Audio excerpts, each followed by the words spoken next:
Hello viewers, welcome back to Jaya's teaching techniques. ఈరోజు current affairs వీడియోలో 2025కు చెందిన పద్మ పురస్కారాలు మీకు అందిస్తున్నాను. ఖచ్చితంగా ఒక బిట్ అయినా సరే వచ్చేటటువంటి అవకాశం ఉన్నటువంటి ఇంపార్టెంట్ టాపిక్ అండి. చక్కగా చివరి వరకు చూడండి, వీటిని ఉపయోగించుకోండి. సరేనా? అయితే వెళ్ళిపోదాం, వచ్చేయండి. మొత్తం ఎంతమందికి పద్మ పురస్కారాలు ప్రకటించారు అంటే ఇది 2025కు సంబంధించినవి.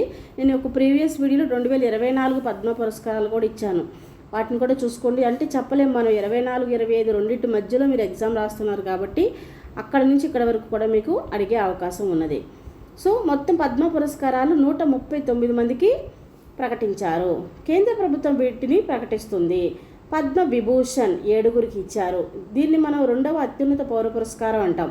అంటే మరి మొదటి అత్యున్నత పౌర పురస్కారం ఏంటి? మనం ఇంతకుముందు వీడియోలో చెప్పుకున్నాం, భారతరత్న. పద్మభూషణ్ 19 మందికి ఇచ్చారు. 3వ అత్యున్నత పౌర పురస్కారం. పద్మశ్రీ 113 మందికి ఇచ్చారు. 4వ అత్యున్నత పౌర పురస్కారం. ఓకేనా? ఇప్పుడు పద్మ విభూషణ్ ఎంతమందికి ఇచ్చారనుకున్నాము? 7గురికి కదా. వాళ్ళు ఎవరెవరో ఒకసారి చూద్దాము. దువ్వూరి నాగేశ్వర్ రెడ్డి వైద్యంలో ఇచ్చారు. ఈయన తెలంగాణకు చెందిన ఆయన, డాక్టర్ అనమాట ఈయన. నెక్స్ట్ 2 కుముదిని రజనీకాంత్ లాకియా కళలు గుజరాత్. జస్టిస్ జగదీష్ సింగ్ కేహర్ ప్రజా వ్యవహారాలు చండీగఢ్. లక్ష్మీనారాయణ సుబ్రహ్మణ్యం కళలు కర్ణాటక. ఎంటి వాసుదేవన్ నాయర్ సాహిత్యం విద్య. అంటే మిమ్మల్ని ఎవరు, ఎందుకంటే కొద్దిమంది కాబట్టి పద్మ విభూషణ్లు ఎక్కువ అడిగే అవకాశం ఉంటుంది. వాళ్ళు ఏ రంగానికి సంబంధించి ఈ పద్మ విభూషణ్ వచ్చింది, వాళ్ళు ఏ రాష్ట్రం వాళ్ళు కూడా గుర్తుపెట్టుకోండి. నెక్స్ట్ ఒసాము సుజుకి మరణానంతరం వాణిజ్యంలో ఇచ్చారు. వాణిజ్యము పరిశ్రమలు. ఇతను జపాన్కు చెందినటువంటి సుజుకి మన బళ్ళు ఉన్నాయి కదండి, కార్ల కంపెనీ, దాని యొక్క చైర్మన్ అనమాట. నెక్స్ట్ 7 శారదా సిన్హా మరణానంతరం ఇచ్చారు, బీహార్. మొత్తం 7 మంది పేరు కూడా గుర్తుపెట్టుకోవడం ట్రై చేయండి. పద్మశ్రీ, పద్మభూషణ్, పద్మ విభూషణ్ 3 అవార్డులను అందుకున్న వ్యక్తి ఎవరు అంటే డాక్టర్ దువ్వూరి నాగేశ్వర్ రెడ్డి, వైద్యుడు, తెలంగాణకు చెందిన ఆయన. ఇది చాలా ఇంపార్టెంట్ బిట్ అండి, బాగా గుర్తుపెట్టుకోండి. ఇంతకుముందు ఈయనకి పద్మశ్రీ వచ్చింది, పద్మభూషణ్ వచ్చింది, ఇప్పుడు పద్మ విభూషణ్ కూడా వచ్చింది.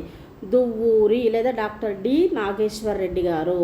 ఈయన ప్రముఖ గ్యాస్ట్రో ఎంటరాలజిస్ట్. మిమ్మల్ని అడగొచ్చు, ఈయన ఏ శాఖకు చెందిన వాళ్ళు అంటే వైద్యంలో ఏ ప్రత్యేక విభాగానికంటే గ్యాస్ట్రో ఎంటరాలజిస్ట్. ఈ పాయింట్ కూడా గుర్తుపెట్టుకోండి. Next justice Jagadish Singh Kehar. మనం ఇప్పుడు ఏంటి ఇంత చెప్పుకున్న 7గురు గురించి వాళ్ళు ఎందుకు ఏ రంగంలో ప్రసిద్ధి చెందారో కూడా ఒకసారి చూస్తున్నాం అనమాట. అలాగే ముఖ్యమైన వాళ్ళ గురించి ఇన్ఫర్మేషన్ ఇస్తున్నాను, చూడండి. జస్టిస్ జగదీష్ సింగ్ కేహర్ అనుకున్నాం కదా, ఆయన ఎవరు? సుప్రీంకోర్టు 44వ ప్రధాన న్యాయమూర్తిగా పనిచేశారు. ఈయన మన భారతదేశ మొదటి సిక్కు సుప్రీంకోర్టు ప్రధాన న్యాయమూర్తి. 44 న్యాయమూర్తి ప్లస్ ఇంకేంటి ఆయన స్పెషాలిటీ, సిక్కు మతస్థుడు అనమాట. అందుకోసమని బాగా గుర్తుపెట్టుకోండి. నెక్స్ట్ కుముదిని రజనీకాంత్ లాకియా. మరి ఈ కుముదిని అనే ఆమె ఎవరు?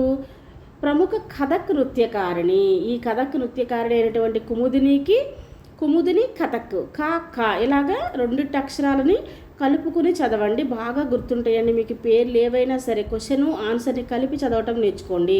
కుముదిని కథక్ అలా గుర్తుపెట్టుకోండి. ఓకేనా? సో మరి ఈమె కూడా ఇచ్చారు Padma Vibhushan. Next Kadamba school of dance and మ్యూజిక్ని 1967లో స్థాపించారు. కుముదిని కథక్ కదంబ నృత్య స్కూల్ 3 కాలే అనమాట. చాలా ఈజీగా గుర్తుపెట్టుకోవచ్చు. ఒసాము సుజుకి జపాన్కి చెందిన సుజుకి మోటార్స్ కార్పొరేషన్ మాజీ చైర్మన్. సో మనం అనుకున్నాం కదా ఈయనకి కూడా విభూషణ్ వచ్చిందని. మరి ఈయన ఎవరంటే సుజుకి సంస్థకి మాజీ చైర్మన్. సుజుకి గారు బ్లడ్ క్యాన్సర్తో 2024 డిసెంబర్ 25న మరణించారు. ఓకే. నెక్స్ట్ పద్మభూషణ్. ఇప్పుడే చూద్దాం పద్మభూషణ్ గ్రహీతలు మొత్తం ఎంతమందికి అనుకున్నాం? 19 మందికి. సో వాళ్ళ యొక్క పేర్లు, కళలు, రాష్ట్రము చూద్దాము. 1 అనంతనాగ్ కళలు కర్ణాటక. సో నాగ్ గారు దేనికి సంబంధించిన ఆయన అంటే కర్ణాటక రాష్ట్రానికి చెందిన ఆయన. అనంతనాగ్ కళలు. జతిన్ గోస్వామి కళలు అస్సాం రాష్ట్రం. గోస్వామి అస్సాం, స్వామి అస్సాం అలా గుర్తుపెట్టుకోండి. నందమూరి బాలకృష్ణ కళలు ఆంధ్రప్రదేశ్. నెక్స్ట్ పంకజ్ ఉదాస్ కళలు మహారాష్ట్ర. ఎస్ అజిత్ కుమార్ కళలు తమిళనాడు. నెక్స్ట్ శేఖర్ కపూర్ కళలు మహారాష్ట్ర. సో మొత్తం వీళ్ళందరూ కళలు అనమాట. శోభనా చంద్రకుమార్ యాక్ట్రెస్ ఉన్నారు కదండి, శోభన, ఆమె. సో కళలు తమిళనాడు. సో ఇంతవరకు కళలు ఎంతమందికి వచ్చాయి? శోభనాకి, శేఖర్కి, అజిత్కి, అలాగే పంకజ్కి, వీళ్ళందరికీ అనమాట. అలాగే బాలకృష్ణ, వీళ్ళందరూ కూడా కళల్లోనే వచ్చాయి. పేర్లను గుర్తుపెట్టుకుని ఒక్కొక్కసారి ఇందులో కళలకు చెందిన వారు ఎవరు అని కూడా అడగవచ్చు. కాబట్టి మనకి యాక్టర్స్ అందరూ ఉన్నారు ఇక్కడ, కొద్దిగా బాగా గుర్తుపెట్టుకోండి. శేఖర్ కపూర్, అజిత్ కుమార్, శోభన, పంకజ్, బాలకృష్ణ, వీళ్ళందరూ కళలే. ఓకేనా. సో శోభన అంటే తమిళనాడుకు చెందిన ఆమె, అలాగే అజిత్ కుమార్ కూడా తమిళనాడుకు చెందినవారే. నెక్స్ట్ సుశీల్ కుమార్ మోదీ, ప్రజా వ్యవహారాలు. సో మోదీ ప్రజా వ్యవహారాలు, మరణానంతరం బీహార్ అనమాట. ఇతను మరణానంతరం కూడా వచ్చింది సుశీల్ కుమార్కి. మనోహర్ జోషి, ప్రజా వ్యవహారాలు, మహారాష్ట్ర. నెక్స్ట్ సూర్యప్రకాష్, సాహిత్యం, విద్య, జర్నలిజం, కర్ణాటక. వివేక్ దేబ్రాయ్, సాహిత్యం, విద్య, ఢిల్లీ, మరణానంతరం. సో ఒకసారి చూడండి, సూర్యప్రకాష్, మన సూర్యుడు ఉదయించేటప్పటికల్లా సాహిత్యం, విద్య, జర్నలిజం, అంటే జర్నలిజం ద్వారానే కదా న్యూస్ పేపర్ ఇవన్నీ వస్తాయి. కాబట్టి ఉదయం సూర్యుడు వచ్చేటప్పటికల్లా పేపర్ వస్తుంది. సో అట్లాగా సూర్యప్రకాష్ జర్నలిజం అని గుర్తుపెట్టుకోండి. వివేక్ దేబ్రాయ్, సాహిత్యం, విద్య, ఢిల్లీ. సో విద్య అనేది ఉండటం వల్ల, సాహిత్యం, విద్య ఉండటం వల్ల చాలా వివేకం వస్తుందని అలాగా వివేక్ దేబ్రాయ్ అని చెప్పి గుర్తుపెట్టుకోండి. ఢిల్లీ, మరణానంతరం ఈయనకి కూడా. జోష్ చాకో పెరియాపురం, వైద్యం, కేరళ. ఓకేనా. సో వైద్యం, కేరళ. జోష్ చాకో. కైలాస్ నాథ దీక్షిత్. సో బాగా జోష్గా చాక్లెట్స్ తింటే మనం వైద్యుడి దగ్గరికి వెళ్ళాలి, అలా గుర్తుపెట్టుకోండి. చాకోస్ తింటే ఎక్కువ వైద్యుల దగ్గరికి వెళ్ళాల్సి వస్తుంది, ఆరోగ్యం పాడవుతుంది. కేరళ. కైలాసనాథ దీక్షిత్, ఆర్కియాలజీ, ఢిల్లీ. సో కైలాసనాథ టెంపుల్ని ఆర్కియాలజీ వాళ్ళు వెతికి బయట పెట్టారు అనే విషయం అలాగా మీరు ఒక గుర్తు వేసుకోండి. ఆర్కియాలజీ వచ్చింది ఈ కైలాసనాథ దీక్షిత్ గారికి. నెక్స్ట్ నల్లి కుప్పుస్వామి శెట్టి, వాణిజ్యం, పరిశ్రమలు, తమిళనాడు. సో ఎక్కువగా కుప్పుస్వామి శెట్టిలు, ఎక్కువగా శెట్టీస్ ఉంటారు కదా, వీళ్ళు ఎక్కువ వాణిజ్యమే చేస్తూ ఉంటారు కదా, వ్యాపారం. సో అలాగే కుప్పుస్వామి శెట్టి అనగానే వాణిజ్యం అని గుర్తుంచుకోండి. ఓకే. నెక్స్ట్ పంకజ్ పటేల్, వాణిజ్యం, పరిశ్రమలు, గుజరాత్. పిఆర్ శ్రీజేష్, క్రీడలు, కేరళ. రామ్ బహదూర్ రాయ్, సాహిత్యం, విద్య, జర్నలిజం, యూపీ. సాధ్వి రీతంబర, సామాజిక సేవ, UP. Vinod Dham, science and technology. So వీళ్ళందరూ కూడా పద్మ భూషణ్ అవార్డులు అనేవి పొందారు, 19 మందికి ఇచ్చారనే విషయం గుర్తుంచుకోండి. నెక్స్ట్ సో మీరు గుర్తుపెట్టుకుంటాకి ఏదో ఒక కోడ్ వేసుకోండి. క్వశ్చన్లో ఉన్న పదము అలాగే ఆన్సర్లో ఉన్న పదము రెండింటికి కలిపి చదవటానికి ట్రై చేయండి, అవి మీకు బాగా ఎక్కువ రోజులు గుర్తుంటాయి. ఇప్పుడు చూడండి, శ్రీజేష్ క్రీడలు, అలాగా శ్రీజేష్ క్రీడలు అలా కలిపి చదువుకోండి. బహదూర్ రాయ్ సాహిత్యం, బహదూర్ రాయ్ సాహిత్యం అని. సాధ్వి సామాజిక సేవ, సాధ్వి సామాజిక సేవ అని. Vinod science and technology, Vinod science and technology. ఇలా 2-3 సార్లు అనుకోండి, పదాలు కలిపి మీకు రావటంకి అవకాశం ఉంటుంది. నెక్స్ట్ 2020 టోక్యోలో 2024 ప్యారిస్ ఒలింపిక్స్లో పురుషుల హాకీ జట్టు కాంస్య పథకాలు గెలవడంలో శ్రీజేష్ కీలక పాత్ర పోషించాడు. శ్రీ పద్మవిభూషణ్ వచ్చినటువంటి శ్రీజేష్కి క్రీడా రంగంలో వచ్చిందనుకున్నాం కదా, మరి ఆయనకి ఎందుకు ఇచ్చారు?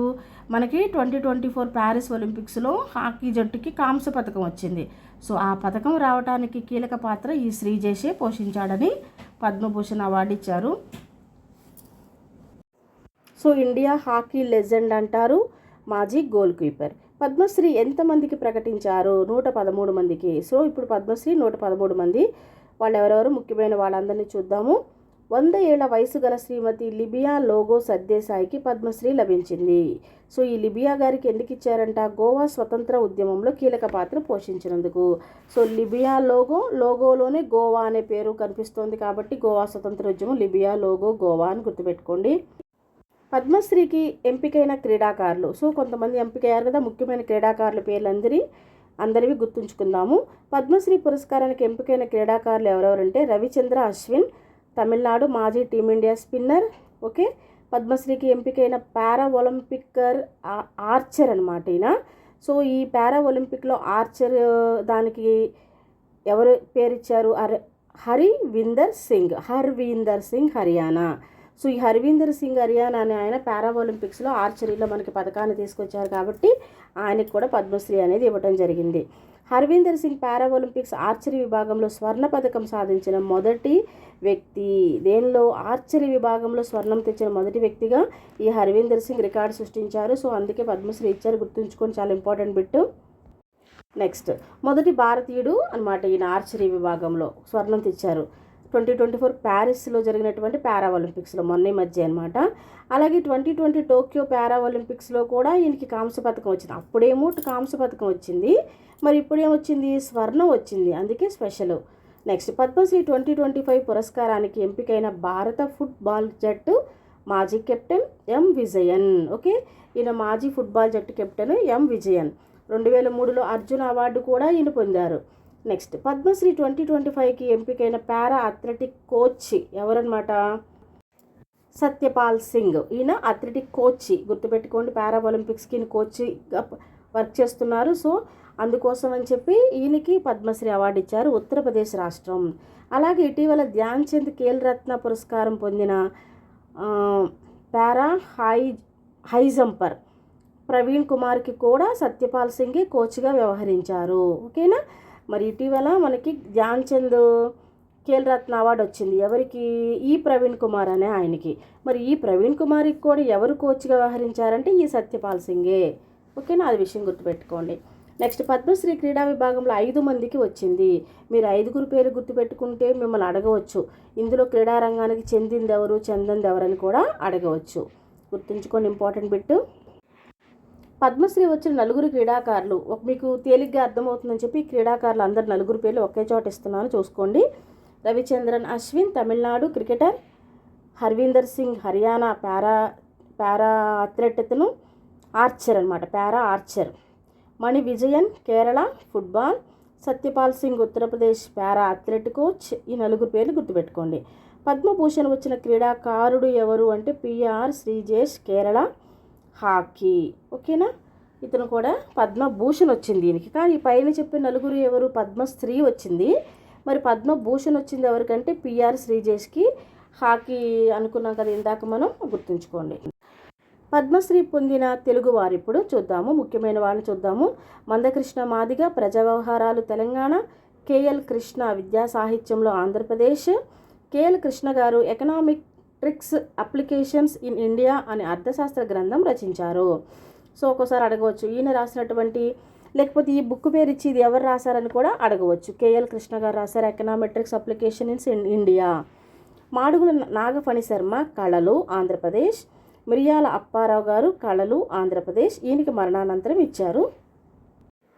బుర్రకథను ప్రదర్శించడంలో ఎంతో ఘనత పొందిన వ్యక్తి మిరియాల అప్పారావు గారు. సో మిమ్మల్ని అడగవచ్చు, ఇప్పుడు మిరియాల అప్పారావు గారికి పద్మశ్రీ ఇచ్చారు కదా, మరి ఆయన ఏ రంగంలో ఇచ్చారు అంటే బుర్రకథ. నెక్స్ట్, వాదిరాజు రాఘవేంద్ర ఆచార్య పంచముఖి, ఇదంతా పేరేనండి, రాఘవేంద్ర ఆచార్య పంచముఖి. ఈయన విద్యా సాహిత్య రంగంలో ఆంధ్రప్రదేశ్కి చెందిన వ్యక్తి. నెక్స్ట్, పద్మశ్రీ పొందిన డప్పు కళాకారుడు వేలు ఆసన్. పద్మశ్రీ పొందిన తోలుబొమ్మలాట కళాకారిణి భీమవ్వ దొడ్డు బాలప్ప కర్ణాటక. ఈమె 96 సంవత్సరాలు, ఒక పెద్ద ముసలావిడండి.